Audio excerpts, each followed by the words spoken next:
will now talk about the next panel on jihad, the multifarious, pernicious influence of jihad in Indian society, be it economic, be it media, be it academic, or even um, the cultural field. So now I invite uh, uh, Pranay Kumar ji, Jay Ahuja ji, and Vineet Saxena ji for speech. Vineet ji, please switch on your video. You're not visible. And I would invite them all, and I first introduce them all to you. Vineet ji is a third generation pharmacist and an entrepreneur, and he works for Sanatan Dharma on the ground, and uh, he also helps out the farmers with diversifying their income. And now we have Pranay Kumarji, who's an educationist and an administrator. And he's been with the Sangh for the past 30 years, and he's a social activist and an influencer. And let me, of course, welcome the famous Jai Ahuja Bhai, who is um, been working for the past 12 years rehabilitating our Hindu and Sikh brothers and sisters persecuted in Pakistan. He does such a wonderful job that through his NGO Nimittakam, where he has rehabilitated at least 30,000 people from Pakistan. About 10,000 people have been issued, um, uh, they have been facilitated by him over the past just 4 years for getting them visas, passports, and other facilities so that they can easily come to India. Uh, the kind of persecution they face is well known to all. And of course, he has even helped them get the citizenship. He has helped 3,000 people to get citizenship of India through the CAA and even before. Of course, the CAA hasn't kicked in now. He's used the usual other procedures to help them get the citizenship. So I would now request Vinny ji to start the conversation. He would be speaking on halal and halal as a tool for war, or you can say how it um, finances war of conversion. It's a pan-Islamic concept. It's a bank for pan-Islamism. Now over to Vinny ji. Namaskar, everyone. And first of all, let me thank you all, the organizers and the participants, for attending this meet. Now, let me begin with my topic of the day, halal economics, and how it acts as a bank for global jihad. Now, we all know what is halal, but our understanding of halal as a concept is very limited. It is limited to food habits. We say ki halal meat. That's it. Most of the people know that halal relates to our food habits of a certain community. The way the animal is slaughtered, the way a chicken is slaughtered, and all that. But halal is something much more. It is an economic apartheid that is imposed upon the non-believers, the kafirs, the non-Muslims. It excludes an entire human population out of their right of livelihood simply because they don't believe in a certain way of thought or belief. So let me explain how. Halal as a concept predates Islam by at least 1,500 years. But it got codified into its religious edicts, and there are about 56 ayats in the Quran that deal with halal. And halal is much more than food. There are halal ways of dealing, of behavior. Now, for example, alcohol is halal, and it is haram. Alcohol is haram, but drugs are not. There is no injunction that says that drugs are haram or halal. So that is up in the air, whether you considered it halal or haram. There are various behavior patterns that are halal. So obviously, clothing, social interactions, personal behavior, everything is divided into halal and haram. Halal simply means permissible, all that is permissible to the followers of a particular book. And halal forms one of the 5 pillars of that belief system. Now, halal, how does halal exactly operates? As I said before, that halal is a type of economic apartheid that is imposed upon non-Muslims. So let me begin with a small example. Let us say a food habit. All those who consume non-vegetarian food know that most of the butchers now are Muslims. They serve halal meats. Most of the eateries, restaurants in their cities, they serve halal meats. And Hindus usually don't have any problem in consuming halal food. Just like a person with a peanut allergy will not consume peanuts, but anybody without an allergy will consume peanuts and foods that do not contain peanuts. Same is with Hindus, the Christians, and the Sikhs. Even though halal meat is explicitly banned in Sikhism, but they do consume because they simply don't know that halal is banned. Now, halal economy excludes all the Hindu butchers from the system because as per this system, the animal has to be reared by a Mu'min, it has to be sold to a Muslim, it has to be transported by a Muslim, it has to be slaughtered by a Muslim and sold to a Muslim.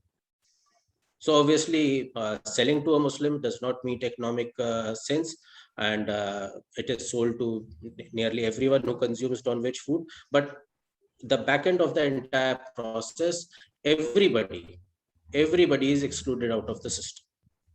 The animal rearer is a Muslim, the transporter is a Muslim, and the wholesaler is a Muslim. So if a Muslim seller does not simply sell the goat to a Hindu butcher, the Hindu butcher is shifted out of the economic cycle of the right to earn a livelihood by slaughtering his animal, by plying his trade, and he is shifted out, and the entire trade is now in the control of a certain community. Same happens with ladies tailors, same happens with the barbers in any city. Most of these menial jobs, what we call menial jobs, and sometimes we call them puncture walas, ironically, they belong to the same faith system. They all belong to the same faith system, but we never stop to think, why is it so? Because of a systematic economic apartheid that forces out anyone who does not believe in a certain belief system. Now, this is a very small example. There are many more examples. It is a tool of conversion. The entire Southeast Asia was converted to Islam, got converted to Islam by this very system. Now, that was an area that was not converted by the force of sword. That wasn't converted under duress. This duress was economic. The traders from India, from the Arabic worlds, they used to visit Southeast Asia for purchase of goods. And as soon as they got settled, they started practicing halal. They would buy food only from halal eateries. They would stay only in halal hotels. They would patronize only halal sellers, Muslim sellers. So the non-Muslim sellers, the Hindus and the Bauths that were inhabiting that place, they got excluded out of an opportunity to sell their produce to the Arab traders. And they had only 2 options left: either convert and enjoy the benefits of international trade, or simply lose your livelihood and go into penury. So most of them converted. And the entire Southeast Asia got converted into Islam. Malaysia, Philippines, Indonesia. Indonesia is the most populous Islamic nation of the world now. Malaysia has got more than 60% Islamic population. And in fact, the halal, as we know today, it did not originate out of Middle East. It originated out of Malaysia. In 1983, they had this conference where the government had the various religious heads and financial institution heads together to discuss ways how halal economics can be streamlined and mainstreamed and integrated into the world economic system. And since then, since 1983, slowly the halal economic system has been integrated into the world economic systems. Initially, there was resistance to Islamic banking. There was resistance to various financial instruments that were classified as halal. But now people are, even non-Muslims, they are subscribing to Islamic banking because there is no interest to be paid in Islamic banking. And that is one of the biggest attractions for many non-Muslims to ascribe to halal or this Islamic banking. Now, how does money that is generated through halal finds its way to various terror activities and to various proponents of jihad? Now, first of all, I'll take some names like ISIS, Al Qaeda, Boko Haram, Al Shahab. All these are terror groups, even Taliban. They are terror groups, and each of them has their own pipeline of funds. The Taliban controls 90% of the world's opium trade. Surprise, surprise, because drugs are not haram there. They are halal, so they can ply their trade in drugs, but alcohol is haram. So they don't drink alcohol, but use opium. 90% of the world's opium is grown in Afghanistan and is sold by the Taliban. The ISIS have got their own economic system of smuggling in oil, kidnapping for money, ransoming. Same as with Boko Haram, Al Qaeda, and everybody. But these monies, they are just about sufficient to meet their own needs. How does the foot soldier, the Talibani or the Al Qaeda terrorist or the Boko Haram terrorist graduate from a normal livelihood into these organizations? He goes through an indoctrination process from the madrasa to these organizations. In the madrasas, they are indoctrinated with religious supremacist ideas, and funds for these things, they come from our halal economy. The very same halal economy that we don't know about. Whenever we buy anything that has got a halal certificate, you buy a Patanjali product, it has got a halal certificate. You buy a Unilever product, it has got a halal certificate. You eat at McDonald's restaurant or a KFC restaurant, it has got a halal certificate. And again, these halal certificates, they're not given by any government. These halal certification bodies are all private bodies run by private organizations, by madrasas all over the world. And these halal certifications are nothing more than good manufacturing processes of hygiene and ISO labeling or HCCAP labeling and similar such labels. But all these things are government owned, government run, and there are certain uniformity in standards. But in halal certification, it is all about private bodies with no oversight. The funds that are generated in a halal certificate body are not controlled or supervised by any government agency. And whenever there is an attempt to scrutiny these funds, there are rise of religious bigotry, of Islamophobia, of encroachment of rights of minorities, and fascism or all these. The narrative is same across geographies, be it Australia, be it America, or be it India. The words are same, the speaker is different. But at the end of it all, there is no financial scrutiny.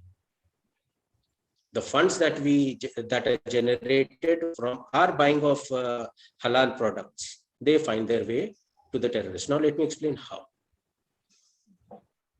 Now, there are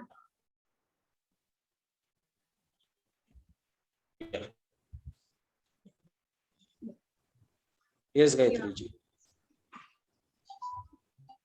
Yeah. Now, I think that was a very good exposition by Vineet ji on halal and its effects, and we literally even being a vehicle for conversion and more throughout the globe and even India. I would now invite Jai Bhai to speak about jihad's effects on the culture front, Hindu culture front, that is through televisions, to TV serials, that is through TV serials, Bollywood cinemas, and so many other platforms, how jihad is having its pernicious effects, how anti-Hindu content is being spread, and how people are glorifying Islamist, jihadist ideologies while deprecating Hinduism, Hindu gods, goddesses, our rituals, our culture. Jay ji, please go ahead. जी, thank you, धन्यवाद गायत्री जी। वैसे जो अभी विनीत भाई बात कर रहे थे, that was much more important to understand.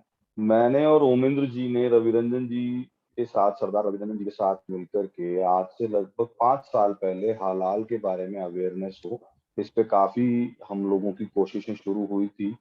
अब विनीत जी जैसे विद्वान और समझदार एक व्यक्ति को हलाल पे बात करते हुए देखना, ये उतनी बड़ी खुशी है जैसे कि हम, सफलता मेरे हिसाब से क्या है कि हम आखिरी लाइन में बैठे हों, श्रोता बन के, ऑडियंस बन के, और हम जो बात कहना शुरू करें वो मंच पे आके कोई स्पीकर बोले।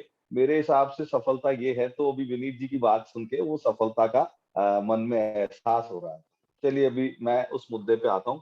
आगे विनीत जी को आपको और समय देना चाहिए क्योंकि वो बात बहुत ज्यादा इंपॉर्टेंट और बड़ी है। फिर भी मैं 5-7 मिनट में अपनी बात करता हूँ। लास्ट में आप 5 मिनट एक्स्ट्रा विनीत जी को जरूर दीजिएगा, जो मैं कम यूज कर रहा हूँ अपनी बात कंक्लूड करने के लिए, राइट।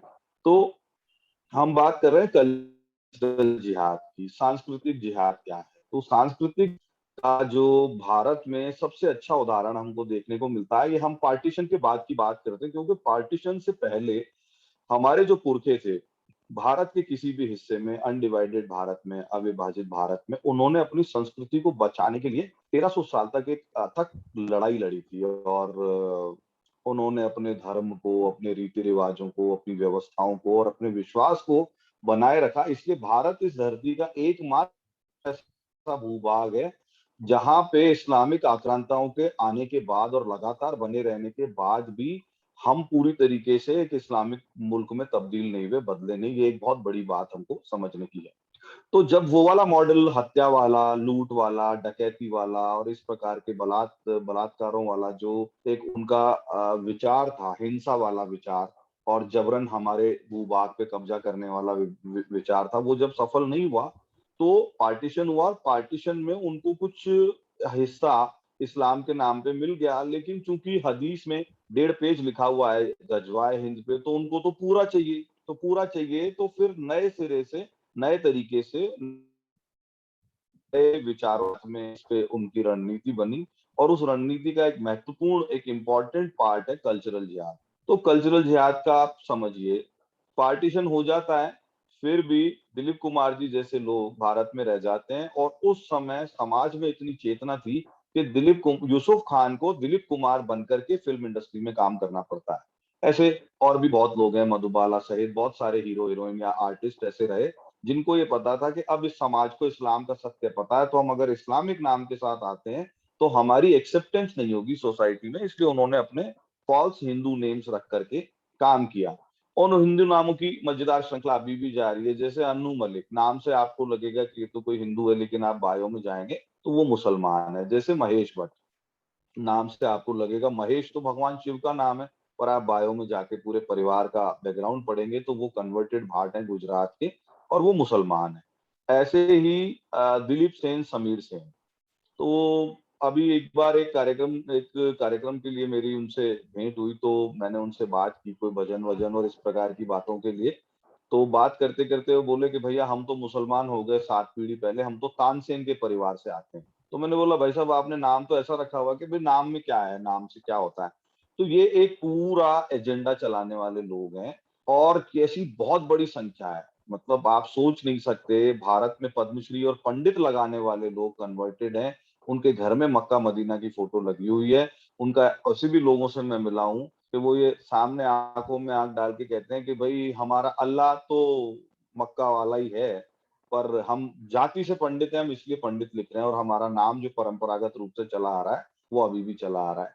तो ये क्रिप्टो इस्लामिस्ट जो बैठे हुए हैं बॉलीवुड में, इन्होंने ऐसी बढ़िया बढ़िया स्क्रिप्ट लिखी है कि पठान तो सच्चा दोस्त होगा, पंडित जी जो है वो बहुत बड़े पाखंडी होंगे, हिंदू समाज और हिंदू धर्म में सबसे ज्यादा पाखंड किए जाएंगे, क्षत्रिय जो है वो सारी प्रजा के ऊपर जो है अत्याचार करेगा, है ना, और बनिया जो है वो कम तोलेगा, झूठ बोलेगा, मक्कारी करेगा और पूरे समाज को धोखा देगा और उनसे ब्याज वसूलेगा और उनके प्रति वो उसका बहुत ही एक लालची तरह का जो है विचार उसके मन में रहेगा। तो ये नैरेटिव धीरे धीरे सेट किया गया। इस नैरेटिव से क्या हुआ, जब अब हमारे बच्चे हैं, पार्टीशन के बाद की चौथी जनरेशन, पांचवी जनरेशन, उन बच्चों के मन में इसका पेनिट्रेशन इतना जबरदस्त है कि या अली मदद वाली हमारे घर में बच्चे गाते हुए मिलेंगे। मुन्नी एक बच्ची थी गूंगी बहरी, जिसको बजरंगी भाईजान पिक्चर का नाम है, और बजरंग बली के भक्त हैं Salman Khan as a hero उसके अंदर। वो बॉर्डर क्रॉस करके जाते हैं और अंत में उनको मिलता क्या है, उनको एक मजार पे, हम जब संस्कार करने जाते हैं तो पिंड भी हम जीवों को खिला देते हैं संस्कार करते समय, जो शव है उसका उस समय हम पानी भी नहीं पीते उसके संस्कार तक, और मजारों पे प्रसाद खा रहे हैं हिंदू। मतलब आप देखिए कितना जबरदस्त पेनिट्रेशन है इस पूरी कहानी का। बजरंगी भाईजान में बॉर्डर क्रॉस करके हनुमान जी का एक भक्त पहलवान उस बच्ची को घर पहुंचाने जा रहा है, लेकिन उसका एड्रेस या मोहम्मद भर दे झोली गाते हुए ही मिलेगा। तो हिंदू देवी देवताओं के चमत्कार बंद हो गए पिक्चरों में, चलो बुलावा आया है, माता ने बुलाया है। ये माता जी का या हमारे हिंदू देवताओं का, देवी देवताओं का अंतिम चमत्कार था राजेश खन्ना के बीमार बच्चे का स्वस्थ हो जाना। उसके बाद में आप देखिए एड्रेस मिलेगा तो मजार पे मिलेगा, चमत्कार होगा तो मजार पे होगा। बॉलीवुड के हीरो हीरोइन अपनी पिक्चर के रिलीज के लिए चादर चढ़ाने के लिए अजमेर जाएंगे या हाजी अली जाएंगे, उसका खूब प्रोपेगेंडा किया जाएगा। तो ये जो सॉफ्ट पावर उनकी है, उसको पेनिट्रेट करने का प्रयास, हमारे धर्म के प्रति हमारे बच्चों का पूरा आत्मविश्वास और विश्वास दोनों समाप्त हो जाए। गणेश जी की पूजा पे क्वेश्चन उठाए जाएं, शंकर भगवान पे, शिव भगवान पे जल चढ़ाने पे और दूध चढ़ाने पे प्रश्न उठाए जाएं, और हमारे पूरे मानस को, हमारे पूरे चित्त को तोड़ मरोड़ दिया जाए। एक क्लासिक एग्जाम्पल बताता हूँ गायत्री जी, मैं सभी दर्शकों को। हमारे राजस्थान में पिछले 10 साल में लगभग 12-13 ऐसे बच्चे हैं जिनका भारत के अलग अलग टैलेंट हंट शोज में टीवी पर वो लोग उनमें रनर अप या विनर रहे हैं। मोहित गौड़ हैं हमारे एक भाई, रविंद्र उपाध्याय हैं, और राजा हसन है, वो मुस्लिम है, तोशी है, शारिब है। ऐसे बहुत सारे आर्टिस्ट राजस्थान से बच्चे बच्चियां भाई बहन निकले हैं। किसी का भी करियर नहीं बनता, ना मुसलमान का ना हिंदू का।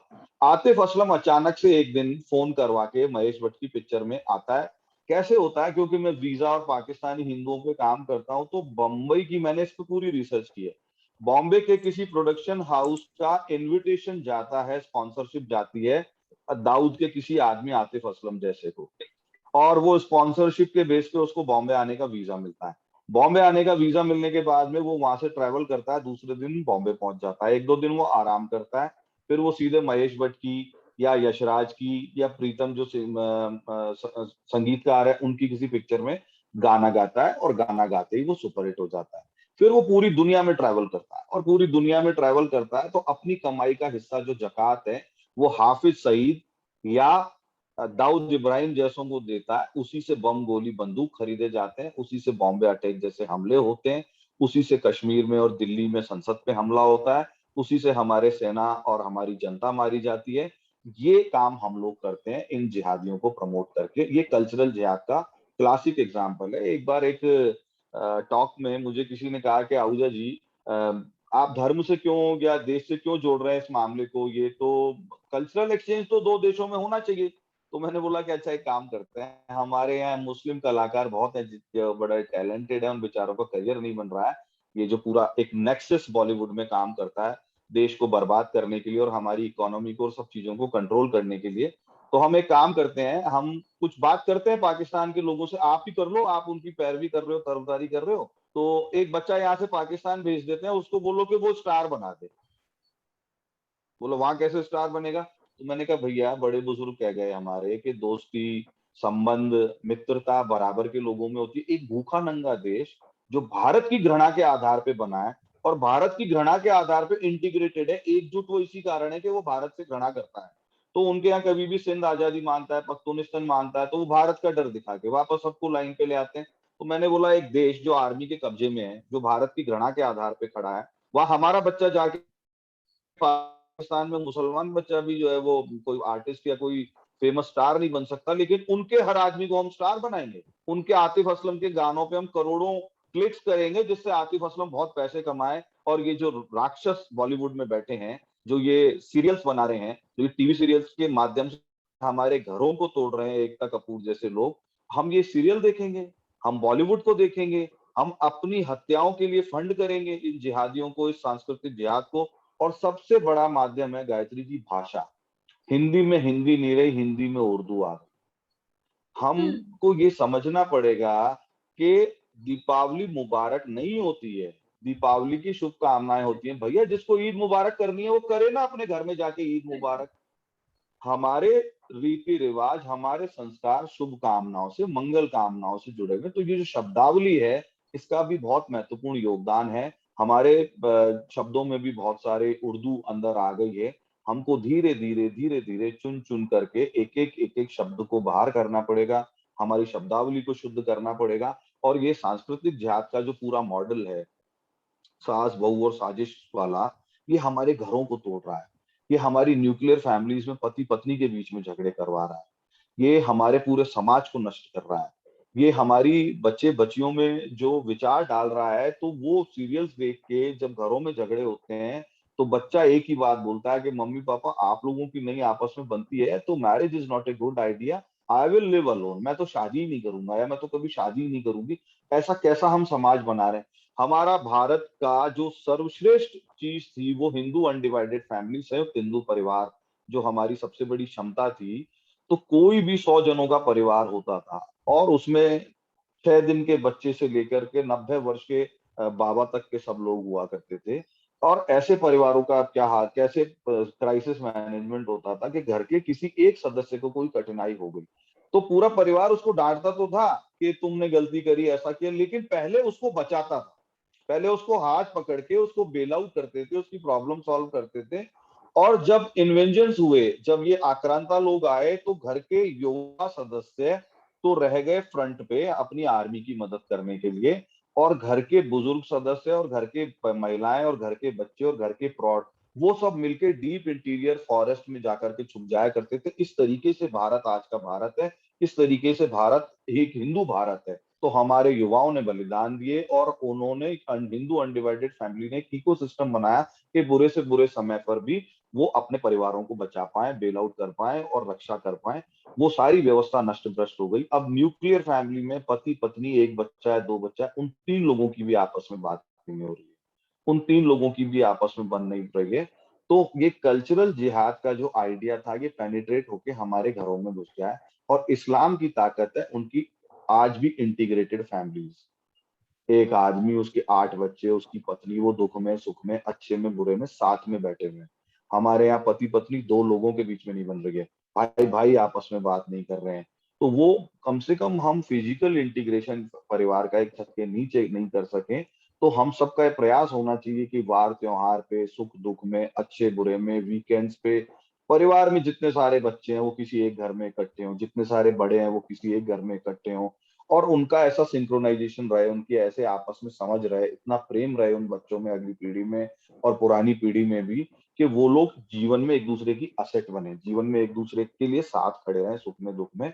तो कल्चरल जिहाद को समझने का एक मतलब ये बहुत बड़ा विषय है, इस पे पूरी रात बोला जा सकता है। लेकिन मोटी मोटी बात यह है कि आप सबके सहयोग से पूरा अभियान चला करके हम लोगों ने पिछले 5-6 साल में भारत से पाकिस्तानी आर्टिस्ट गायब कर दिए, जी सबके प्रणय वीजा जी। एक्सटेंशन बंद करवा दिए। ओके। और ये कल्चरल जिहाद को आइडेंटिफाई भारत सरकार भी करेगी, तो उस पे काम भी हो रहा है। लेकिन जनता का भी काम है कि अगर वो फिर भी महेश भट्ट जाके दुबई में किसी पाकिस्तानी आर्टिस्ट की रिकॉर्डिंग करके आ रहा है, वो गाना आपको बहुत मेलोडियस लग रहा है, तो बायकॉट कीजिए। जुगनी जुगनी तेरे अल्लाह की जुगनी, इसको बायकॉट कीजिए। अल्लाह के बंदे हंस दे, क्यों, मैं तो सब क्लब्स में जयपुर में चालू किया, काना के बंदे हंस दे, जो भी हो कल फिर आएगा। तो हमको इस पे इफेक्टिवली काम करना पड़ेगा और समाज में चेतना लानी पड़ेगी। मतलब जयपुर के सारी जगह पे जहाँ पे लाइव सिंगिंग होती है, ज्यादातर जगह मेरे दोस्तों के रेस्टोरेंट में अल्लाह या खुदा की जगह काना या कृष्णा गाया जाता है। We started changing. तो हमको खुद आगे बढ़ के करना पड़ेगा। मेरे हिसाब से आज के लिए पर्याप्त हो गया है, गायत्री जी, धन्यवाद। जी I request you to wait, Pranay ji भी रहेंगे, फिर उसके बाद क्वेश्चन आंसर्स कोई पब्लिक आई मीन ऑडियंस से आएगी, तो आप please I request you. Definitely Pranay ji, I please will. start speaking on jihad's effect on Hindu society in the past, in the present, and in future? Islam and Jihad on Hindu society. Namaskar. Am I audible, Gayatri ji? Yeah, sure. You're nicely audible. सभी लोगों को इस एक मंच पर लाने के लिए जिन जिन लोगों का प्रयास है उन सब के प्रति, और गायत्री जी आप बहुत अच्छा मॉडरेट कर रही हैं, आपके प्रति सर्वप्रथम मैं अपना आभार प्रदर्शित करता हूं। ऐसे प्रयास हिंदू समाज की जागरूकता के, जागृति के प्रमाण हैं। और इस समूह पर जितने लोग बैठे हुए हैं उनमें से अधिकांश जिहाद और इस्लाम की बुनियादी बातों से परिचित है, यह मैं मानकर चलता हूं। लेकिन फिर भी आपने मुझे एक दायित्व सौंपा है, उसका मैं निर्वाह कर रहा हूं। हमें यह समझना होगा कि हम कल्चरल फ्रंट पर, सांस्कृतिक सरोकारों के मुद्दे पर इस्लाम ही नहीं, दुनिया के सभी मत, पंथ, मजहब से 1000 गुना श्रेष्ठ हैं। सांस्कृतिक मोर्चे पर कोई हमें चुनौती नहीं दे सकता, दार्शनिक मोर्चे पर कोई हमें चुनौती नहीं दे सकता। हम जानते हैं और हमें यह मानना चाहिए कि हम सर्वाधिक वैज्ञानिक हैं। हमें यह मानना चाहिए कि हम हमेशा समय और वर्तमान के साथ जुड़कर चलने वाले दर्शन धर्म के अनुयायी हैं, बिलीवर हैं। हमारी लड़ाई एक जंगली, वहशी, बर्बर पंथ से है। ईसाइयत ने समय के साथ थोड़ा रूप बदला, अपनी बर्बरता कम की, लेकिन इस्लाम आज भी उतना ही बर्बर, पाशविक और जंगली जाति या समूह है। किसी को संदेह हो तो उनके आदर्श राज्य तालिबान की ओर एक निगाह डाल सकते हैं, वह उनका सपना है। तालिबान उनका आदर्श राज्य की परिभाषा है। और किसकी बात कर रहे हैं हम? चाहे वो कुरान हो, हदीस हो या उनकी सूरा हो, उनके शरीयत के सब चीजों को उठाकर देख लीजिए। उनका शरीयत का शासन का मतलब है एक पंथ, एक ग्रंथ, एक प्रतीक, एक पैगंबर। और यहीं से लड़ाई शुरू होती है सारे दर्शनों के बीच, सारे पंथों के बीच। और पहले दिन से वो स्पष्ट हैं। जिस मोहम्मद साहब ने, उसे जो लोग साहब कहते हैं, उन पर भी मुझे गंभीर आपत्ति है। तो मुझे तो आप आज्ञा दीजिए कि मैं उसे रंगीला मोहम्मद कह सकूं, जो पहले भी लोगों ने कहा। 52 वर्ष की आयु में जिसकी इच्छा 6 वर्ष की लड़की के साथ सहवास की हो, उस व्यक्ति को अगर कोई बहुत बड़ा प्रवर्तक मानता है, पैगंबर मानता है, तो उसकी सोच पर सवाल खड़े करने का मुझे पूरा अधिकार है। हमें समझना पड़ेगा कि हमारी लड़ाई किसी धर्म से नहीं है। धर्म की संकल्पना केवल भारत के सनातन या हिंदू धर्म से उपजे हुए जितने पंथ हैं उन्हीं में है, नहीं तो धर्म की संकल्पना नहीं है। और संघर्ष का मूल कारण एक ग्रंथ, एक पंथ, एक प्रतीक, एक पैगंबर के कारण है। तो अगर आप जिहाद और इस्लाम पर बात करना चाहते हैं तो सबसे पहले अपने बच्चों को यह बताना शुरू कीजिए, अपने परिवार के सदस्यों को यह बताना शुरू कीजिए कि सब इंसान, या हिंदू, मुस्लिम, सिख, ईसाई आपस में है भाई भाई। इस नारे को अपने घर में बंद कीजिए। सबसे पहले गंगा जमुनी तहजीब की बात करना बंद कीजिए।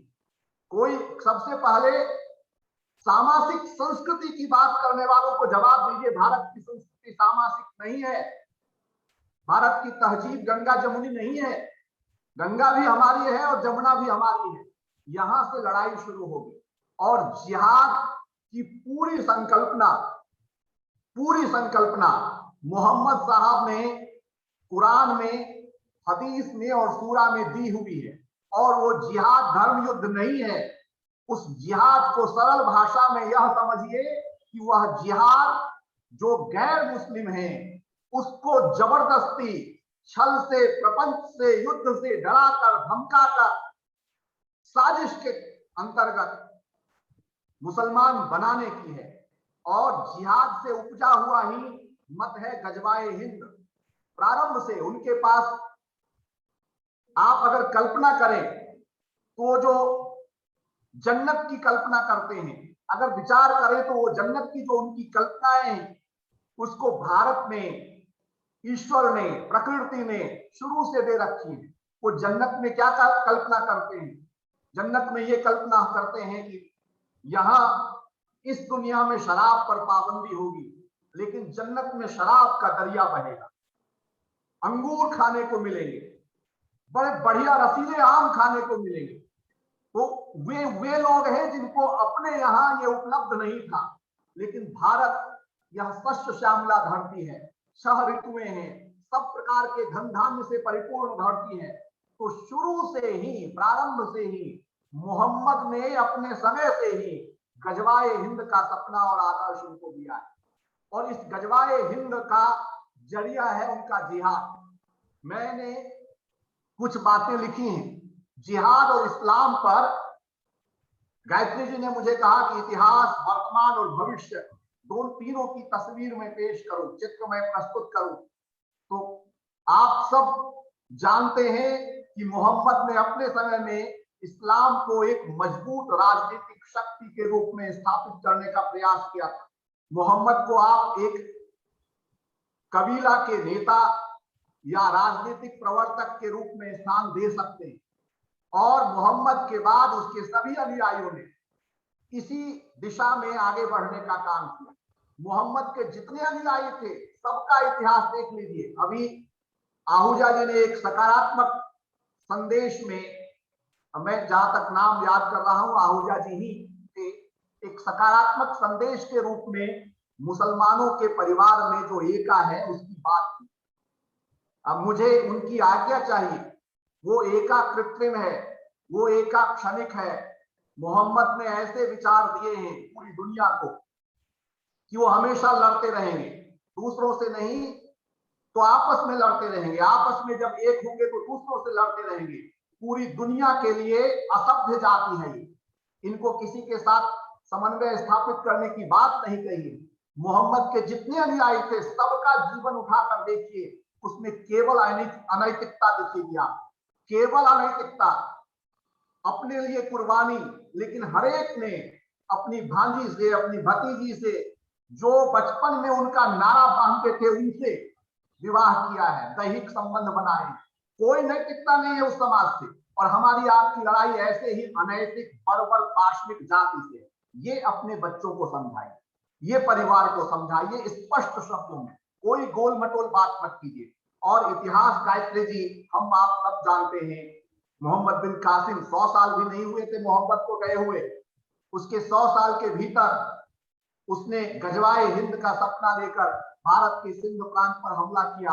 दाहिर के साथ क्या किया, उसके राज्य की स्त्रियों के साथ क्या किया, इसको दोहराने की आवश्यकता नहीं। मोहम्मद गजनी ने सोमनाथ तक की यात्रा में क्या किया, इसको दोहराने की आवश्यकता नहीं। इतिहास की पुस्तकों में हमसे झूठ बोला गया, बार बार बोला गया, 1000 बार बोला गया कि वो मंदिर लूटने के लिए आया था, वो सोने चांदी जेवर के लिए आया था। नहीं, वो जिहाद ही था उसका। सोना चांदी जेवर, मंदिर, स्त्रियां, माले गनीमत की संकल्पना, इससे आप सब परिचित हैं। वो तो उसका वाइट सह उत्पाद था। उसका मुख्य उद्देश्य तो काफिरों को, यानी जो इस्लाम में विश्वास नहीं करते हैं उनको मार डालना या उनको बलपूर्वक इस्लाम में दीक्षित कर लेना, ये था। आपसे छुपा नहीं है दाहिर की बेटियों के साथ क्या किया मोहम्मद बिन कासिम ने। आपसे छिपा नहीं है कि मोहम्मद गजनी ने क्या किया भारत में। आपसे छुपा नहीं है कि गोरी ने क्या किया भारत में। आपसे छुपा नहीं है कि तैमूर लंग ने क्या किया भारत में। आपसे छुपा नहीं है जब पेशवाओं ने भारत से इस्लाम की वो जड़ मूल समेत उखाड़ फेंका। क्योंकि यह भी ध्यान रखना है कि हमारा इतिहास पराजय का इतिहास नहीं है। अपने बच्चों को बताइए, गायत्री जी आपने समाधान देने की भी बात कही, ये समाधान है। अपने बच्चों को बताइए कि हम भेड़ बकरी नहीं रहे, हम केवल गुलाम नहीं रहे, हम केवल पराजित नहीं रहे, हमने संघर्ष किया और आजादी से के बाद हमारा नुकसान हुआ है जो छद्म धर्मनिरपेक्षता की कथित अवधारणा है उसके कारण। नहीं तो आजादी से पूर्व 1857 तक लगातार देश के किसी न किसी हिस्से में विस्तारवादी वर्चस्ववादी इस्लाम को इस देश की हिंदू जनता, इस देश के हिंदू शासक लगातार चुनौती देते रहे। हम केवल पराजित नहीं रहे, हम जीते भी हैं, जीते भी हैं। और जब पेशवाओं ने इस्लाम को जड़ मूल समेत उखाड़ फेंका, शिवाजी ने जब हिंदवी साम्राज्य की स्थापना की और चुनौती दी इस्लाम को, इस्लाम बिल्कुल घिसकता हुआ सा रह गया था। तब यही हिंदू मुस्लिम सिख ईसाई आपस में है भाई भाई कहने वाले से सवाल पूछा जाना चाहिए कि इसी देश के मुसलमानों ने अहमद शाह अब्दाली को आमंत्रित किया था और हम हारे उसके बावजूद फिर रंजीत सिंह खड़े हो गए। देश के किसी न किसी हिस्से में इस्लाम को चुनौती देने वाले लोग खड़े हुए। तो गायत्री जी, जिहाद के कारण हम कहां कहां इतिहास में संघर्ष किए और एक अनुमान के मुताबिक इस जिहाद की अवधारणा के कारण मैं प्रामाणिकता से कह रहा हूं, लाखों नहीं करोड़ों हिंदुओं का नरसंहार किया गया है। नरसंहार कह रहा हूं और वो अब भी लगातार जारी है। आपने विषय में रखा है भूमि। आपको जानकारी होनी चाहिए कि ये समूह में रहते हैं, संगठित होकर रहते हैं। जहां इनकी संख्या बहुत कम होती है वहां ये हिंदुओं से मुंह मांगी दाम पर जमीन खरीदते हैं, संपत्ति खरीदते हैं और सोचते नहीं है एक बात, हम लालची लोग, हम भटके हुए लोग, हम भ्रमित लोग, हम हिंदू अस्मिता से न जुड़े हुए लोग उन्हें अपनी प्रॉपर्टी बेच देते हैं। धीरे धीरे वो संख्या अपनी उस मोहल्ले में बढ़ाते हैं और जिस दिन वहां 40-60 का 40-60 का अनुपात होता है, फिर क्या होता है इस समूह पर बैठे हुए हर सदस्य को मालूम होगा। फिर वहां रह रहे, उस मोहल्ले में रह रहे हिंदुओं को अपनी संपत्ति औने पौने के दाम पर बेचकर जाना होता है। जो हमारी बहन बेटियों माताओं के साथ वो सार्वजनिक रूप से दुर्व्यवहार करते हैं, वह भी उनकी जिहाद का हिस्सा है। वो हाथों में कलेवा बांधकर, मस्तक पर तिलक लगाकर हमारी कोमल भावनाओं वाली या सेकुलरिज्म का कीड़ा काटे हुए हिंदू युवतियों को वो बहलाते फुसलाते हैं, पहला फुसलाकर अपने प्रेम के जाल में फंसाते हैं और जब उसके सामने वास्तविकता आती है तब तक उसका जीवन नारकीय हो जाता है।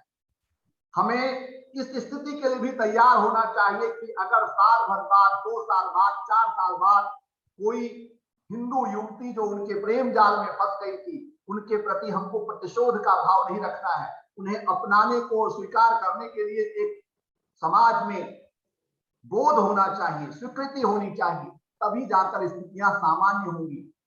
अपनी बच्चियों को, बेटियों को, बहनों को हमें हर पल सचेत करना होगा कि कितने मायावी, कितने छली, कितने दुष्ट और बर्बर जातियों से उनका सामना है। वो रूप बदल बदल कर उनको प्रेम जाल में फंसाने आए। तो ये एक पिता की जिम्मेदारी बनती है कि वो अपनी लड़कियों के साथ, अपनी बेटियों के साथ इस विषय पर भी बातचीत करे। मैं करता हूं, जिम्मेदारी बनती। आपने जिहाद और इस्लाम में वर्तमान में यह रखा है कि कैसे वो छल प्रपंच से, बांग्लादेश से, पाकिस्तान से, दुनिया के अलग अलग देशों से भारत में घुसपैठ कराते हैं, शरणार्थी बनकर आते हैं, पहले डरे सहमे रहते हैं, धीरे धीरे करके वहां उस मोहल्ले की संख्या बढ़ाते हैं और किसी समृद्ध अपार्टमेंट के सामने झुग्गी झोपड़ी में रहकर फिर ऐसी स्थिति निर्मित करते हैं कि उस अपार्टमेंट के आवास को खाली करके जाना होता है। पलायन समाधान नहीं है, संघर्ष समाधान है।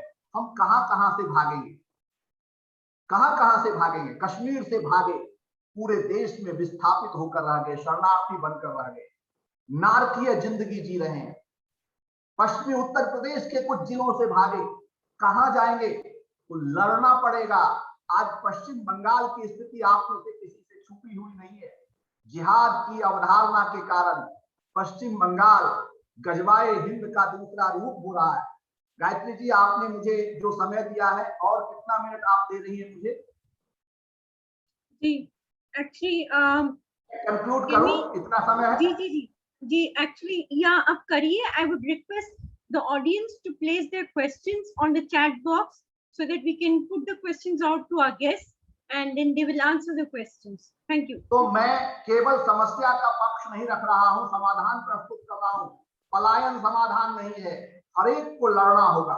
और अहिंसा परमो धर्मः की बात करने वाले अपने बच्चों को बताइए कि अहिंसा परम धर्म नहीं है, बल्कि दुष्टों के समक्ष खड़े होना। हमारे सब भगवान ने यही सीख दी कि दुष्टों का संहार करना है और सज्जनों की रक्षा करनी है। फिर क्यों नहीं हम अपने बच्चों को बताते, क्यों नहीं बताते हैं कि हमारा धर्म वो नहीं है जो हमें पढ़ाया जा रहा है। और अंतिम बात, समस्या का बड़ा पहलू, 1947 के बाद जितना हिंदू समाज का, हिंदू धर्म का नुकसान हुआ है, उतना पहले कभी नहीं हुआ था। हमारी धर्म की नैतिक सत्ता कमजोर हो गई है। हमारी पाठ्य पुस्तकों में जिन्होंने हमको गुलाम बनाया, ऐसे लोगों द्वारा लिखे गए इतिहास को, जो हमको गुलाम बनाने आए उन यात्रियों द्वारा लिखे गए इतिहास को, या कम्युनिस्ट पार्टी के कार्यकर्ताओं को इतिहासकार बनाकर प्रस्तुत किए गए इतिहास को हमारा इतिहास बनाकर प्रस्तुत कर दिया गया, जिसका परिणाम यह हुआ कि आज की पीढ़ी हिंदू धर्म, हिंदू संस्कार, हिंदू मान बिंदुओं से बिल्कुल कटी हुई है।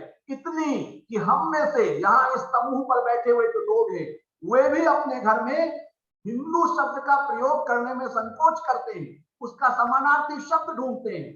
भारतीय, सनातन, क्यों नहीं हम कह सकते कि हम हिंदू हैं? हिंदू होने पर हम गर्व की भावना क्यों नहीं विकसित कर सकते? हम अगर गर्व नहीं करेंगे तो कौन करेगा? जिस हिंदू ने दुनिया के किसी देश पर आक्रमण नहीं किया, जिस हिंदू ने हमेशा जियो और जीने दो की बात की, जिस हिंदू ने संपूर्ण प्रकृति के अणु रेणु में एक ही परमात्मा का दर्शन किया, उस हिंदू को हिंदू कहलाने में यदि शर्म की अनुभूति हो रही है, तो यह हमारी शिक्षा व्यवस्था का दुष्परिणाम, दुष्प्रभाव है, जिसे बदले बिना कोई बदलाव संभव नहीं है। और दुर्भाग्य से नई शिक्षा नीति आने के बाद भी भारत सरकार ने, भारत की वर्तमान राष्ट्रीय सरकार ने, तथाकथित राष्ट्रवादी सरकार ने भी इस दिशा में सार्थक परिवर्तन नहीं किया है। मैंने तथाकथित क्यों कहा? इसलिए कहा कि शिक्षा वह टूल है, वह उपकरण है जिसके माध्यम से आप भावी पीढ़ी को बदल सकते हैं। अटल जी की 5 साल की सरकार ने यह काम कर दिया था, लेकिन हमारी इस सरकार में दुर्भाग्य से अन्य अनेक मोर्चों पर काम हुआ है, लेकिन शिक्षा, इस मुख्य रूप से इतिहास और साहित्य की पुस्तकों में कोई काम नहीं हुआ है। यदि आप परिपक्व मन स्थिति वाले, हम परिपक्व मन स्थिति वाले उस इतिहास और साहित्य को पढ़ लेंगे तो हम भी एंटी हिंदू हो जाएंगे। यह निष्कर्ष है मेरा। तो शिक्षा के क्षेत्र में आगे आइए और सोशल मीडिया के विभिन्न माध्यमों के द्वारा, परिवार के सदस्यों के द्वारा उनको बताइए अपना असली इतिहास, अपना सच्चा इतिहास, अपना गौरवशाली इतिहास। यही समाधान है। अगर आपने भावी पीढ़ी को सचेत नहीं किया, सजग नहीं किया, तो बहुत देर हो जाएगी। और मैं चिंतित हूं, आहत हूं, डरा हुआ हूं कि आज से 50 साल बाद यह देश हिंदू बाहुल्य वाला रहेगा या नहीं रहेगा। धन्यवाद गायत्री जी, आपने मुझे अवसर दिया। जी, now few questions. I'll start with Vineet ji. Vineet ji, we know that halal is completely swamping us. Halalonomics is swamping us. It has left many of our Hindu butchers and many other people literally with no profession left. Of course, there's a resistance now started. Like for example, in Kerala during Christmas, the Christians said that a Christian group said that we would not be taking halal meat during Christmas. And then they started to sell meat which is not non-halal. Are we having Viniti here or have we lost him? I can't see him on the screen. Hello? Viniti? I think we have lost him. Okay, I will. Viniti, hello? Yeah, am I audible to you? You're coming, hello. your video is coming on and off. Yes, you Yes. are audible. I can't see you. I mean, you're not visible. One second. So what is the solution? Now, They try to am I sell visible? meat. No. No. I think Gayatri ji, we can see problem him. must be. Oh, now you're visible. Now you're visible. Now you're visible.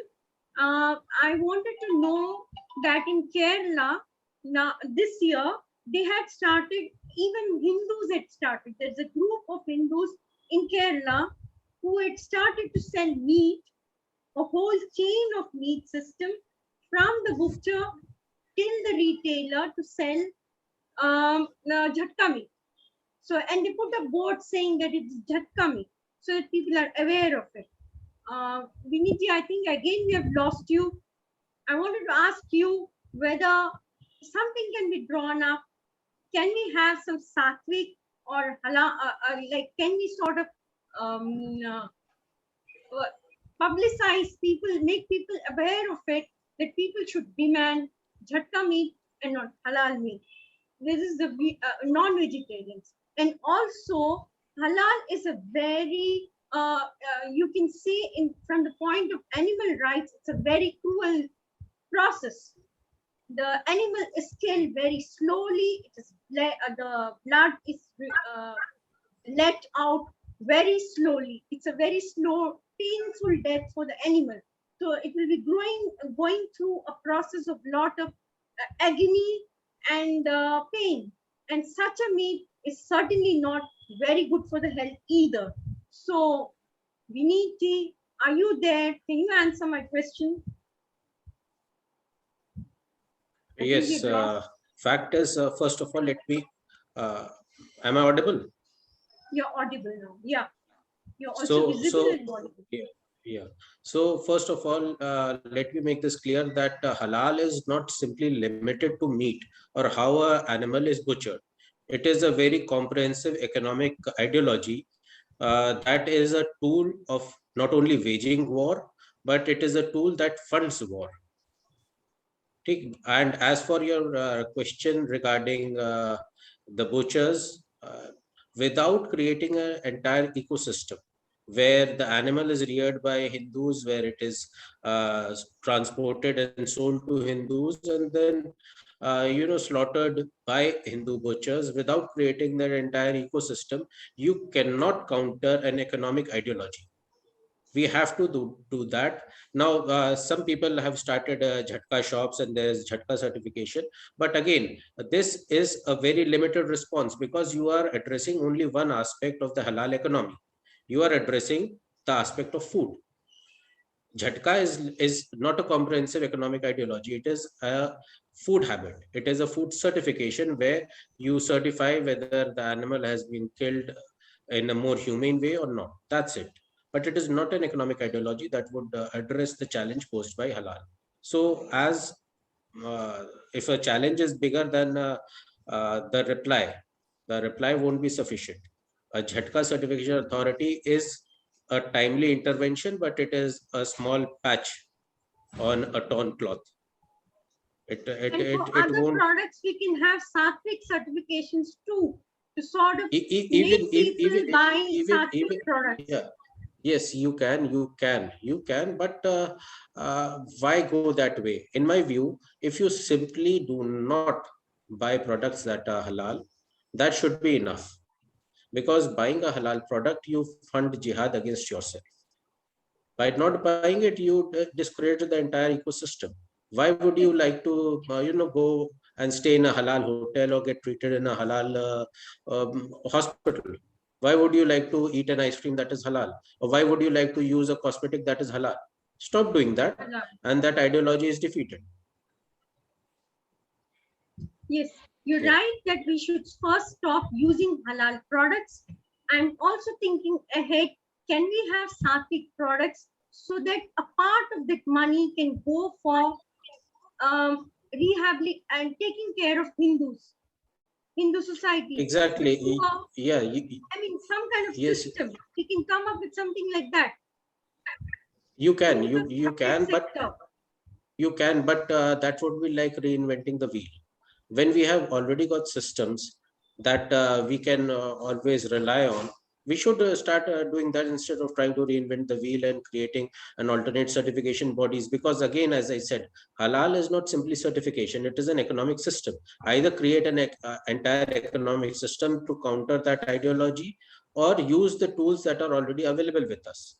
First and foremost, as I said, at the cost of repeating myself, I say stop using halal products, stop buying halal uh, food products, stop buying using halal services, and ask companies to stop this shenanigan of halal certifications. Sattvic certifications, if somebody wants to do, well and good, it should be supported. But there are laws, there are practices, there are food certification programs by the government. There are good manufacturing processes. There is GAP, good agricultural practices. There is HCAP and ISOs. There are so many tools that ensure good hygienic foods and consumables, services are certified. Everything is certified. So we don't exactly need to reinvent the wheel and create an economic system, No, I unless we agree to create an that. economic system. I agree to that part, but we can have additional systems like how the like go the dharmic way, how dharma treats business. Like we put in certain sort of requirements for industry or a corporate company who desirous of getting this certification. Say that it should fulfill certain criteria, where we say that the employees should be treated in a certain way, in a very respected way, and should be taken care of properly. And then the dharmic system of giving and sharing, like that should be inbuilt in it. So then we say, like, and certain other principles we can surely sort of coordinate with other people who are experts in the area dharma to tell what is a dharmic way of trading. So we have this criteria in place, and then we ask companies to register, and we will give you certain stars, like your 5-star or a 4-star or a 3-star, according to our criteria. And then we say, okay, now let people know about it, so that there is a competition to get the 5-star or the greatest star available for the corporate body, so that it becomes a marketing device, something like that. So that's how we capture economy too. We also need to capture economy, like the other part, the counterpart. We need to use something, have come up with some solutions. Or I'm just saying, you may not No, agree. what you are saying is a credible idea, but that is a long-term solution. Long As term of now, solution. it is a long-term solution that can be, experimented on and tried on, but it would end up creating a little more red tape for the companies. The businesses in India, they already are buried under red tape and under regulations. Why burden them with one more set of red tapes?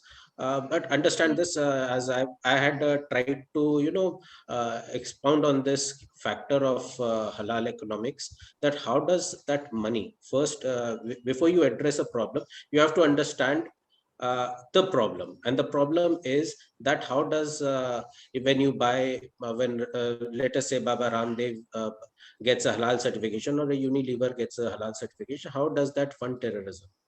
How does that fund jihad? That is one question that needs to be expounded on, and I had hoped to do that, so I'll just do that, and I think it will give you a clearer idea of the solution forward. Now, these halal certification bodies, they are run by various charities and madrasas and masjids and foundations. with no financial oversight, as I have already said. Now these places, they send a portion of their earnings as zakat to various other charitable organizations. Now there are 8 claimants to zakat. One is the poor, the destitute, very good. One claimant of this portion is the person who can be converted through financial inducements. One portion claim of this zakat is the claimant who is a mujahideen, who wages war in the name of Islam. He is also a claimant for zakat. Then there is a claimant of those who undertake hijr, who migrate, who travel. And then there is a claimant for zakat, are those people who collect zakat. So all that we do, that goes to funding various terror organizations, conversion activities. Now we know. So what we need to do is we need to counter this aspect of halal. Okay, they have a certain eating preference, well and good. Jews also have that. In fact, halal originated out of kosher. Jews have a similar practice that is called kosher. But they don't do, fund terrorism, or don't do conversions. So, majority of the adherents of the faith, they want to eat halal produce, well and good. They want to practice halal Islamic banking, let them do. But let us not contribute to our own demise by funding terror, because that has to be an individual decision. Instead of reacting to a situation, we have to address our own desires for a little more profit, for a little more convenience. When we compromise on our principles, कि ठीक है कोई जना हमको थोड़ा सा ज़्यादा दे रहा है, and if a shopkeeper is giving us a little more discount, we buy a halal product. That is wrong. That is where we should stop.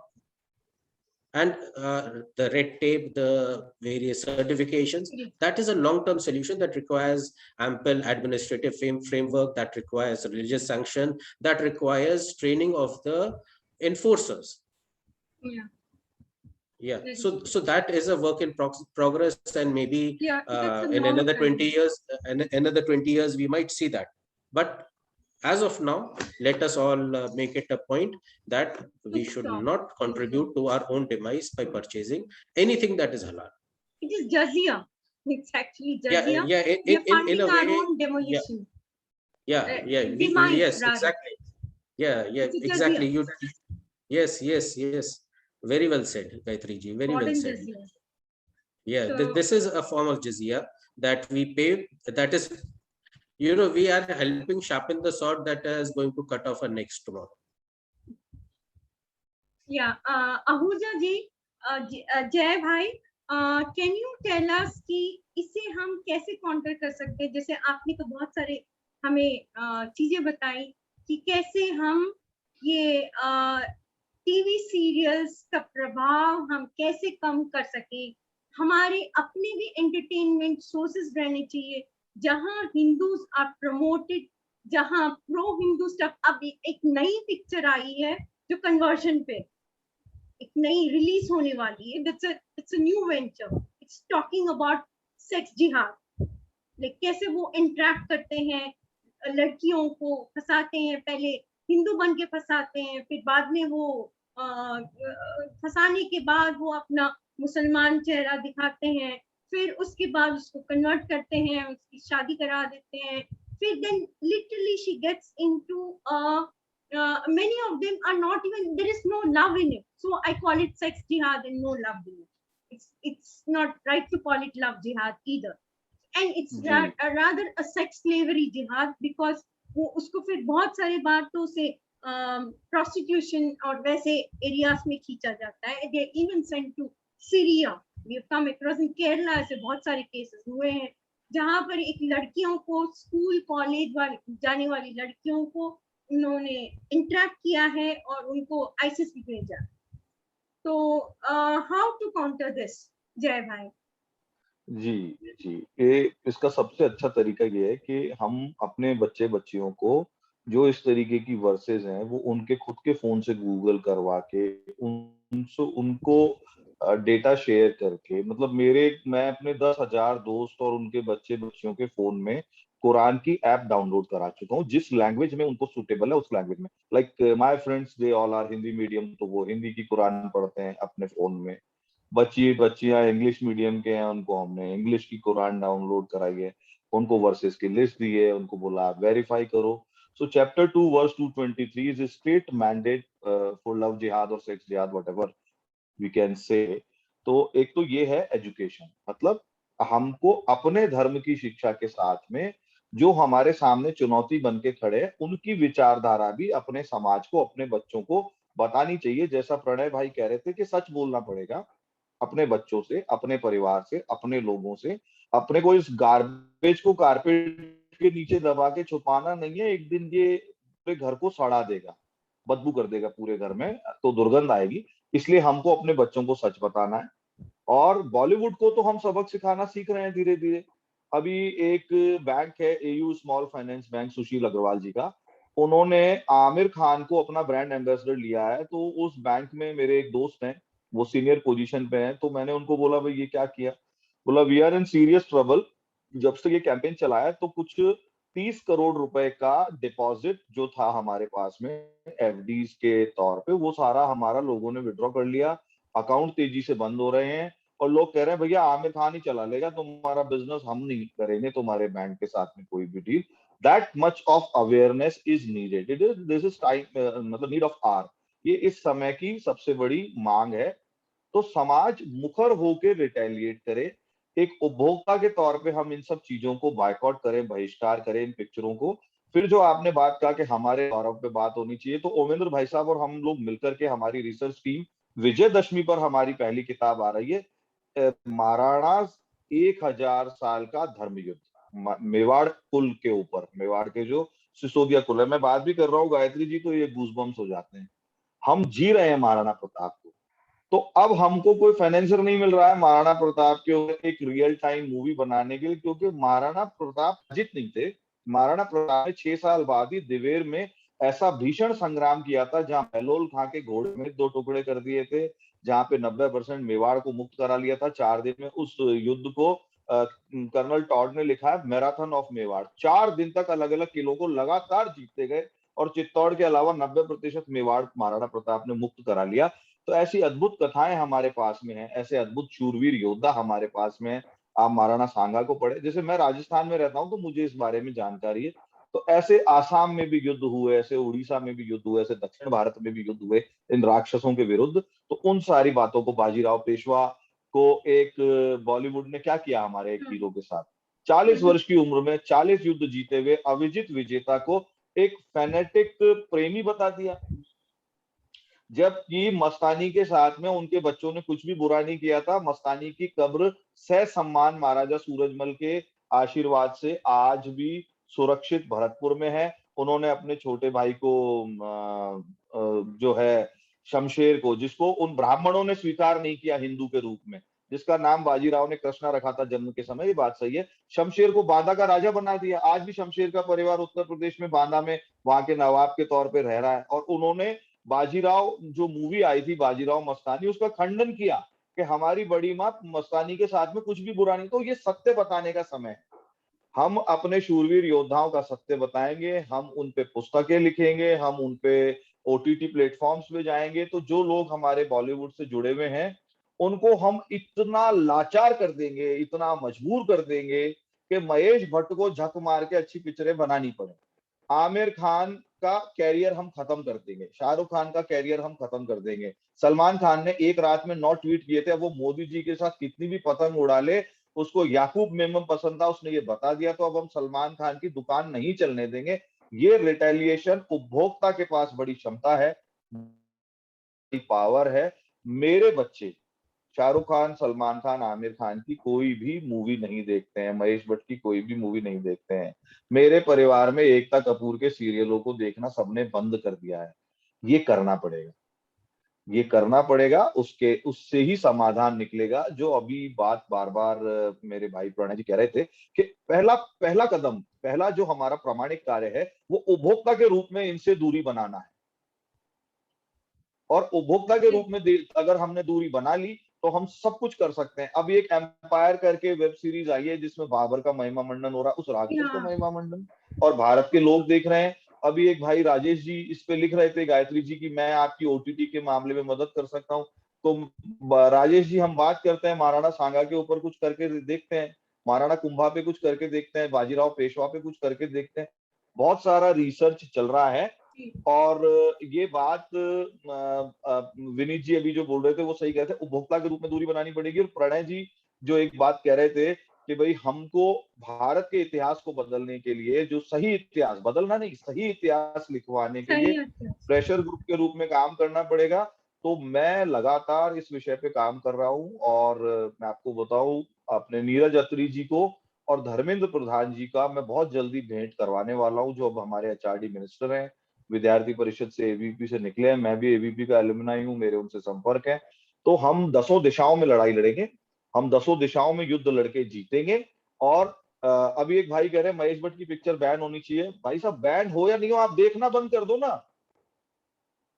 अभी तो देखो हमारे कॉन्स्टिट्यूशन में सेकुलर शब्द घुसाया हुआ है जबरदस्ती, तो फिलहाल तो आज के समय में तो भारत सेकुलर है, हम देखना बंद कर देते हैं। उपभोक्ता की ताकत, अमेरिका आपके सामने खड़ा हुआ है, पूरी दुनिया आपके सामने खड़ी हुई है। चीन 36 बातें करके भी लास्ट में आपके साथ में टेबल पे बैठ जाता है, क्योंकि आप एक सबसे बड़ा उपभोक्ता बाजार है इस विश्व का। आप उपभोक्ता के रूप में रिएक्ट कीजिए, लोगों की नेचर और हैबिट दोनों बदल जाएगी, और उनको हर बात वो बोलनी पड़ेगी जो आपको और मेरे को प्रामाणिक लगती है। धन्यवाद गायत्री। थैंक यू जय भाई। इससे मुझे याद आया, सेकुलर शब्द जो हमारे संविधान में आया है, इट वाज ड्यूरिंग इमरजेंसी। हाँ, मुझे बिल्कुल, मैंने कहा ना, घुसाया गया। Opposition was in jail and it was हमारे कॉन्स्टिट्यूशन के निर्माण के समय पंथ निरपेक्ष लिखा गया था, बिल्कुल और उसको बिल्कुल, धर्मनिरपेक्ष इमरजेंसी में किया गया। जी बिल्कुल बिल्कुल बिल्कुल सही बात है, क्योंकि ये सेकुलरिज्म खुद उसका जो जेनेसिस है क्रिश्चियनिटी से आता है, एंड बहुत सारा अदर चीजें। तो secularism in itself has a lot of question mark. That is what is my personal opinion. Bharat शनै शनै हिंदू राष्ट्र बनेगा। आप आगे अगला प्रश्न लीजिए। जी प्रणय जी, आपको ये पूछना है कि now, as you said very rightly, we have to tell people about our true history. Our true history should come out, not only about our various kings and queens and various other people, not just kings, queens. There are many other people, like for example, Onake Obawa was just a housewife who did a valiant job. She stopped Hyder Ali from attacking Chitradurga fort in Karnataka. How many people know about it? She did it single-handedly. How many people know about it? No one. But of course, later Chitradurga was captured, but उसने एक particular attack को अपनी बुद्धि से, अपनी presence of mind and courage से उसने उसको रोका. That she was just a housewife, a guard's wife. She did that. And then, of course, we have valiant other Ranis like Rani Abakka Chauta. We do hear about Rana Pratap Ji. That is very nice. But there are other big heroes and heroines too. For example, वो हमें patriarchy कहते हैं. हमें कहते हैं हमारी औरतों को, हमने हमारे women को, औरत is a very, I don't like the language. I mean, हमारी महिलाओं को we don't give them rights. That's not true. In fact, Hinduism has, Sanatan Dharma is given Hindu women all the rights. Right from, we had great Rishikas who even chose to be single. Some were married, some were single. Right? We had great women. So to talk about them, and then our Ranis, like Rani Abakka Chauta, she went against her husband to fight the Portuguese. She went against her husband because her husband was, he was doing a deal with the Portuguese. She said no business. There was a Mangalore के पास एक जगह है, वहाँ उल्लू करके एक जगह है, वहाँ पर she was a Tulu Rani है वो, like she's a Tulua Rani. So she fought the Portuguese and even defeated them several times. Of course, eventually it was taken over. That's another issue. Then what happened is these kind of stories do not find a place in our textbooks due to communists, right? We already know the story. And we are now pushing the government to change the system. We can even use right to education very effectively. That was used by some of our students here. And what we can alternatively do as citizens is create a volume of job. I mean, write many books, publish them, make many videos, publish them, so that they become a reservoir of knowledge, true knowledge, not just based on facts. You give the sources also, do a proper study, have as I think Rajiv Malhotra ji was saying earlier, today we learn Sanskrit, many of us, even me, I don't know Sanskrit. Where do I have to depend on Sheldon Fowler? And we know that the translations given by him are very bad, right? Why should I be reading things written by Sheldon Pollock or somebody who doesn't have good interest in their minds when they want to speak about our scriptures? We should be doing it ourselves. So where is that body of work? I'm looking for that. What the government does or not is another issue. We will keep pressing the government. But what are we doing as citizens and what can be done? Because governments will come and go. बहुत सुंदर प्रश्न है गायत्री जी। इस प्रश्न के साथ आपने उत्तर दिया, और जब जय भाई बोल रहे थे तो मैं लगातार ताली बजा रहा, और मैं ताली इसलिए बजा रहा था कि वे वर्तमान में जो बदलाव आए हैं उसकी एक सकारात्मक तस्वीर भी प्रस्तुत कर रहे हैं। आप देखिए कि दो स्तरों पर हमें काम करने हैं, एक सामाजिक स्तर पर और एक सरकार के स्तर पर। सामाजिक स्तर पर जो जय भाई ने कहा है, जय भाई आप अपना नंबर भी गायत्री जी के माध्यम से मुझसे शेयर कीजिएगा, हम मिलके काम करेंगे इन फ्यूचर। तो आप देखेंगे इस मंच पर जितने उपस्थित हैं वो विद्वान सहमत होंगे, श्रोता सहमत होंगे इस बात से कि 90 से पूर्व 89 में भाजपा ने राम मंदिर को अपने प्रस्ताव में सम्मिलित किया। राम मंदिर की लड़ाई 89 से तो चल नहीं रही, वह लड़ाई तो 400 वर्षों से चल रही है। इस समूह पर जो उपस्थित लोग हैं उनको मालूम है। तो पहले राम कृष्ण को मिथकीय चरित्र बताकर पढ़ाया जाता, उससे पहले उनको काल्पनिक चरित्र बताकर पढ़ाया जाता। हमारे पाठ्यक्रम में उनके होने के प्रमाण मांगे जाते, लेकिन राम सेतु पर सर्वोच्च न्यायालय जाना पड़ा, सर्वोच्च न्यायालय को हस्तक्षेप करना पड़ा। लेकिन हमने समाज की जागरूकता के द्वारा राजनीतिक दलों पर और राजनीतिक व्यवस्थाओं पर ये प्रेशर क्रिएट किया। और मुझे एक और बात कहने दीजिए कि संविधान भारत की मूल आत्मा नहीं है। भारत की मूल आत्मा इस देश की परंपरा है, वाचिक परंपरा है, इस देश की संस्कृति है, हिंदू धर्म यानी मानव धर्म है। तो हमने आपने सबने मिलकर देश में एक परिवेश खड़ा किया, एक विमर्श खड़ा किया, जिसका परिणाम यह है, सुखद परिणाम यह है कि आज राम को मिथकीय चरित्र कहने का, काल्पनिक चरित्र कहने का कोई दुस्साहस नहीं करता है, विरोधी भी नहीं करते हैं, मुसलमान भी नहीं करते हैं, और राजनीतिक दल की हिम्मत नहीं है, क्योंकि हमें अपने वोट की कीमत समझनी पड़ेगी। और आज भी ईश्वर की महान कृपा है कि हम 70% हैं, लोग 80% भी कहते हैं।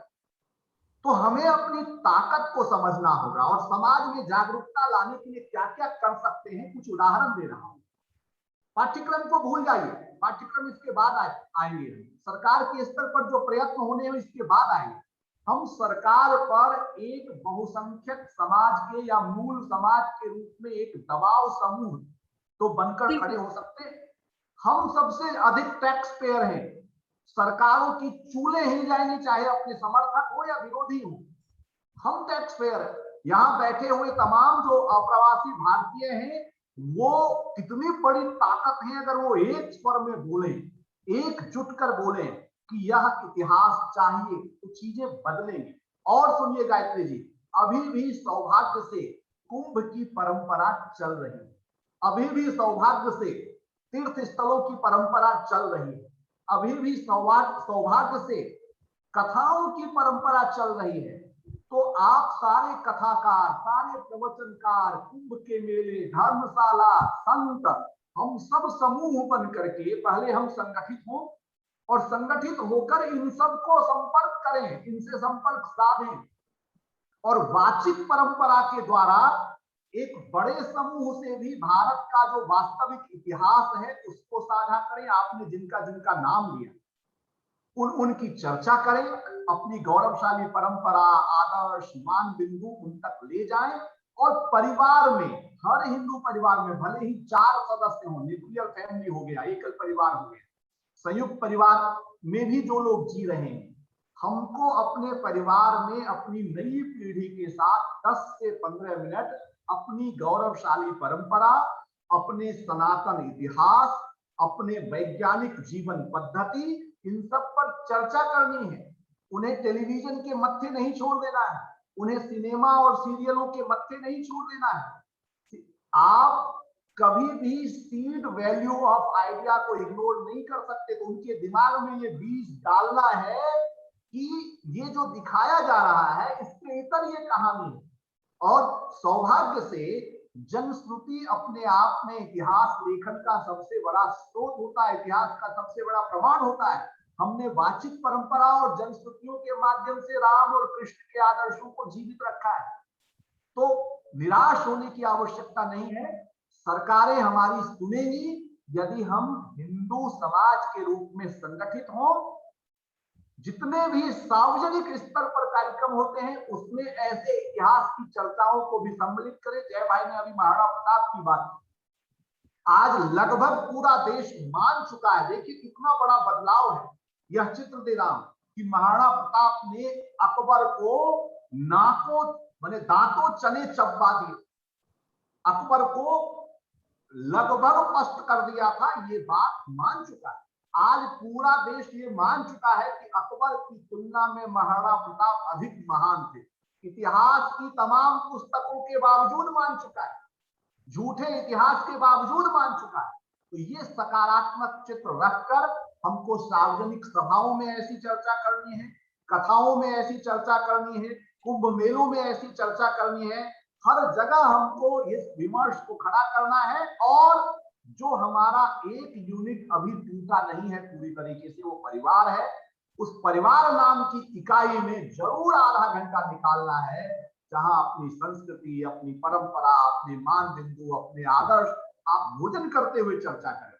हमारे बच्चे हैं, हमसे भावनात्मक रूप से जुड़े हुए हैं, तो क्या 10 मिनट हम उनको नहीं सुना सकते? क्या 5 मिनट हम उनको नहीं सुना सकते? जब अपना देश गुलाम था, 1000 वर्ष से हम गुलामी से जूझ रहे हैं, एक प्रकार से लड़ रहे हैं, संघर्ष कर रहे हैं। मोहम्मद गोरी के बाद से इस पर कोई भी कोई विदेशी आक्रमणकारी किसी हिस्से पर रहा। उस घोर बर्बर मध्यकालीन औरंगजेब जैसे क्रूर शासक के कालखंड में भी यदि हमने अपने धर्म, अपनी संस्कृति, अपनी परंपरा, अपने आदर्श की रक्षा की है, तो आज तो हमारा देश स्वतंत्र है। तो सिस्टम के भीतर हम बंधे हुए हैं, लेकिन सिस्टम के बाहर हम कहां बंधे हुए? तो हम विमर्श खड़ा करें ना। और अंतिम बात गायत्री जी, आज इतने माध्यम हैं, आप देखिए कि सोशल मीडिया पर राष्ट्रीय सोच वाला, राष्ट्रवादी शब्द अनुचित है, इसलिए मैं बार बार राष्ट्रीय कह रहा हूं। हम वाद की परंपराओं को मानते ही नहीं। तो सोशल मीडिया पर राष्ट्रीय सोच वाले लोग मुखर हैं, छाए हुए हैं, उनका वर्चस्व है। क्यों है? इसलिए नहीं कि हम बड़े कमाल के लोग, इसलिए कि जनमानस का मन ऐसा है, मिजाज ऐसा है, सोच ऐसी है, वो यही सुनना चाहते हैं। उनको सरकारों ने नहीं सुनाया, सिनेमा ने नहीं सुनाया, कला ने नहीं सुनाया, लेकिन वो खुलकर यही सुनना चाहते हैं। गांधी की महानता के तमाम एकेडमिक दावों के बावजूद चंद्रशेखर आजाद से प्यार करने वाली पीढ़ियां मौजूद हैं देश में। ये ताकत है हमारी। विवेकानंद को सबसे बड़ा आइकॉन मानने वाले लोग मौजूद हैं देश में। ये ताकत है हमारी। इस ताकत को पहचान कर सोशल मीडिया के सभी मंचों का इस्तेमाल करें। Club house, Twitter, Facebook, Instagram, जितने भी भारतीय जो मंच बने हैं कू से लेकर के, सब पर हम लोग अकाउंट बनाएं और एक जुनून की तरह, जिद की तरह ऐसी सूचनाओं को प्रसारित करें। तो आज तो तकनीक जैसे जैसे गांव और कस्बों में पहुंचेगा, हम अपनी बात करें। यही तरीका है गायत्री जी। और जो भी सरकार आए, कल्पना कीजिए, आप लोग मुझे क्षमा कीजिएगा, कल्पना कीजिए कि हमारी अपनी सरकार जिसे हमने तपस्या पूर्वक सत्ता में बिठाया है, वो शिक्षा में कोई बदलाव नहीं लाती, तो क्या हम हाथ पर हाथ धरे बैठे रहे? हम इस सरकार पर तो दबाव बनाएंगे ही, बाद वाली सरकार के विरोध में सड़कों पर भी उतर कर दबाव बनाएंगे, क्योंकि सत्ता में बने रहना आवश्यक है। तो अभी जो सत्ता में है उनको कमजोर नहीं करना है, पर दबाव बनाना है। बिल्कुल बिल्कुल, हमें एक प्रेशर ग्रुप जरूर बनाना है ताकि our voices are heard, our concerns are heard. For example, ये राइट टू एजुकेशन वाला जो एक्ट है उसमें भी बहुत सारा गड़बड़ है, तो we will be discussing about it later with an advocate who will be coming. So we have a nice. Gayatri ji, एक और बात, प्रोफेसर मक्खनलाल, प्रोफेसर कपिल कुमार, शंकर शरण, ये लोग, इन लोगों ने पैरेलली अपना इतिहास लिखा है कई वॉल्यूम में। जो हम चर्चा कर रहे हैं वो इतिहास लिखा है, और अटल जी ने अपनी सरकार में एनसीईआरटी में वो किताबें लगा भी दी। तो हम अपनी सरकार पर ये दबाव बनाएं कि इतिहास की पुस्तकें वही पढ़ाई। बिल्कुल बिल्कुल, हमें अपनी सरकार पर जरूर दबाव बनानी है ताकि our history, the real history is told, and it is not the fiction which is dished out to us as history. We end that with that note, and then I thank all of you, Vineet ji, Pranay ji, and Jay Bhai, for being with us and enlightening us and the whole audience with your thoughts. And that was really a very nice, invigorating session. Thank you so much. Thank you Gayatri ji, thank you Jay Bhai, धन्यवाद। Thank you Jay Bhai, आपको भी नमस्कार। धन्यवाद गायत्री जी। Vineet ji, I think he is left, तो उनको भी नमस्कार, धन्यवाद। Thank you so much. Nice. And we thank the audience for being with us and listening to our great participants.